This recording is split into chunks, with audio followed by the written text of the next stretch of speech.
আমি কিনতে আসছি এখানে, কত টাকা নেবেন? হোম ডেলিভারি সহ 1550 টাকা। আমি কিনতে আসছি এখানে, আপনার কাছে নিয়ে যাব আমি। 1450 টাকা। 1450 টাকা নেবেন। সরকারি রেট কত? 1442 টাকা 43 টাকা এরকম। আচ্ছা, 42 43 তো 50 নেবেন। আচ্ছা ধরলাম, ঠিক আছে, রিজনেবল। আপনি বিক্রি করেন ক্যাশ মেমো দেন?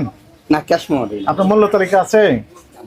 কিন্তু আমাদের কাছে অভিযোগ আপনি 1500 1600 1700 টাকা পর্যন্ত নেন। না না, আপনি যেমন আমি ভ্যাকসিন কোটা, এটা আমাদের কেনা বেশি বিক্রি বেশি। কত করে বিক্রি করেন এটা? এটা আপনার 1650 টাকা, আমাদের কেনা আপনার 1580 টাকা ডেলিভারি সহ আমরা 1650 টাকা। আচ্ছা, আপনার নাম কি? আমার নাম নিখিল। কমপ্লেক্স কথা বলবেন না, মানে জটিল কথা বলবেন না, আমরা জটিল কথা বুঝি না। আমরা সহজ সরল মানুষ, 18 কোটি মানুষ ভোক্তা, এই ভোক্তারা সহজ সরল কথা বুঝে। আপনি জটিল প্যাচ মেরে দিয়ে কথা বলেন না। আমি বলছি এখানে কিনতে আসছি, আমি আমার গাড়ি আছে অথবা ভ্যান আছে, আমি নিয়ে যেতে চাই। আপনি 1650 টাকা দাম নেবেন। আপনি বেশি দামে কিনেছেন, বেশি দামে কিনেছেন, তাহলে অভিযোগ দিয়েছেন কোনো অথরিটির কাছে? সরকারের কোনো জি দপ্তরে আপনি অভিযোগ দিয়েছেন? দুইটি দপ্তরে অভিযোগ দেওয়া যায়। একটি হচ্ছে বাংলাদেশ এনার্জি রেগুলেটরি কমিশন, সেখানে অভিযোগ দিলে প্রতিকার পাবেন, কারণ তার হচ্ছে they are the licensing authority, তাই না? আর আরেকটি ভ্যাকসিন কোড লাইসেন্স দেয় কে? Bangladesh energy regulatory commission. ওনারা লাইসেন্স দেন, যেমনটি লাইসেন্স বাতিল করার এখতিয়ার রয়েছে। তাদের কাছে আপনি জানিয়েছিলেন যে তারা আপনাদের বেঁধে দেওয়া রেটের চেয়ে বেশি দাম নিচ্ছে? জানাননি। জাতীয় ভোক্তা অধিকার সনদ দপ্তর আছে, এখানে জানিয়েছিলেন আপনি, অভিযোগ দিয়েছিলেন? জানাননি। তা আপনি তো তাহলে যোগ সাজস করে দাম বাড়িয়ে দিচ্ছেন। কোম্পানি যেমন বেশি নিচ্ছে, আপনি আরো বেশি নিচ্ছেন। আপনি ক্যাশ মেমো দেন না, আপনার মূল্য তালিকা নেই। আমরা এখন ভেরিফাই করবো কিভাবে যে আপনি নাই তো এইজন্য কি নাই?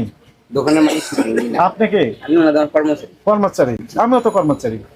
আপনি কর্মচারী, আমি কর্মচারী, আমি সরকারি কর্মচারী।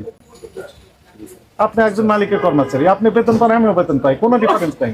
শুধু একটা ডিফারেন্স, আমার কি আমি সরকারি চাকরি করি, আপনি একজন মালিকের চাকরি, একই চাকরি করি দুইজনে। তো আপনি আইন মানবেন না? আপনি মালিক বলে দিয়েছেন যে মূল্য তালিকা দেওয়া যাবে না। না না, কিছুই বলেনি, কিছুই বলেনি। তো মূল্য তালিকা দিলে সমস্যা কোথায়? সরকারি রেটের 1 টাকা বেশি নিতে পারবেন না। আপনার ক্যাশ মেমো দিতে হবে, পাকা ক্যাশ মেমো। এমআরপি যেটি ছিল সেই এমআরপি বিক্রি করতে হবে। যদি এমন মনে হয় আপনার যে হোম ডেলিভারি দিবেন, এই জন্য ডেলিভারি চার্জ আলাদা হবে। কত হবে? আলাপ আলোচনার মাধ্যমে নির্ধারণ করবে। এটা নেগোসিয়েশন। কিন্তু আপনি 1650 টাকা নেবেন 1443 টাকা রেটে, এটা তো অ্যাকসেপ্টেবল হবে না। 1500 টাকা ডেলিভারি সহ আর কি স্যার। এই যে প্যাঁচ মেরে কথা বললেন ডেলিভারি সহ, আমি তো এখানে নিতে আসছি, আপনি 1650 পাচ্ছেন। না স্যার, আপনি নিয়ে গেলে 1500 1450 টাকা মধ্যে রাখা যাবে। রাখা যাবে, এখন রাখা যাবে। জি। এর আগে তো আপনি রাখেননি। জি স্যার। এগুলো অ্যাকসেপ্টেবল হবে না। মূল্য তালিকা দেন, এক্ষুনি দেন, এক্ষুনি মূল্য তালিকা দেন, এবং সরকারি রেট বেঁধে দিবেন। এখানে ডেলিভারি চার্জ আলাদা হবে, এটা ঠিক আছে, এটা অ্যাকসেপ্টেবল।